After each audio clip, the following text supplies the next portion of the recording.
খবর 24 সাথে আপনাকে স্বাগত। নতুন নতুন খবর জানার জন্য আমাদের চ্যানেলে চোখ রাখুন। খবর 24 আপনাদের স্বাগত। দর্শক, চীন সীমানার অনতি দূরে ভারতের সড়ক, বেজিংয়ের মুখ বন্ধ করতে আসরে নয়াদিল্লির 7 ব্লক। সমুদ্রপৃষ্ঠ থেকে 16,000 ফুট উচ্চতায় রয়েছে ভারতীয় বায়ুসেনার বিমানঘাঁটি দৌলত বেগ ওল্ডি বা বিডিও। লাদাখের এই বিমানঘাঁটি অস্ত্র সরঞ্জাম ছাড়াও অন্যান্য সামগ্রী নিয়ে পৌঁছতে তাদের ভালো বেগ পেতে হয় সেনাদের।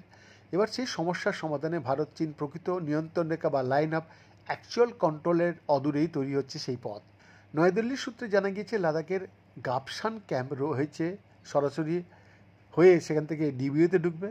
আর এই নতুন বিকল্প সড়ক পথটি একটা অনেক মানুষের, লাদাখবাসীদের কষ্ট এবং সৈনিকদের কষ্ট কমিয়ে দেবে, যার দৈর্ঘ্য প্রায় 130 কিলোমিটার হবে বলেই ধারণা। সাধারণত গোটা দেশ ও সীমান্তবর্তী এলাকার সড়ক নির্মাণের কাজ একরকমভাবে হয় না। গোটা দেশে কেন্দ্র যে রাস্তা তৈরি করে তার দায়িত্ব থাকে কেন্দ্রীয় সড়ক ও পরিবহন মন্ত্রক, কিন্তু সীমান্ত এলাকায় সড়ক নির্মাণের কাজ থাকে প্রতিরক্ষা মন্ত্রকের আওতাধীন বর্ডার রোড অর্গানাইজেশনের হাতে।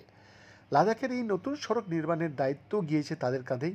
2020 সালে জুন মাসে চীনের সঙ্গে গালওয়ান সংঘর্ষের আবহে এই নির্মাণ কাজ শুরু করে বিআরও, যার জেরে ডিবিও বিমানঘাঁটি, যেখানে আগে যেতে সময় লাগতো প্রায় 2 দিন, সেখানে এখন তা লাগবে মাত্র 12 ঘন্টা। এছাড়াও লেহ থেকে ডিবিওর দূরত্ব এই বিকল্পের সড়কের হাত ধরে প্রায় 79 কিলোমিটার কমে যাবে বলেই জানা গিয়েছে, যা দেশের প্রতিরক্ষা, বিশেষ করে লাদাখের নিরাপত্তাকে আরও মজবুত করবে বলে মনে করছেন ওয়াকিবহাল মহল।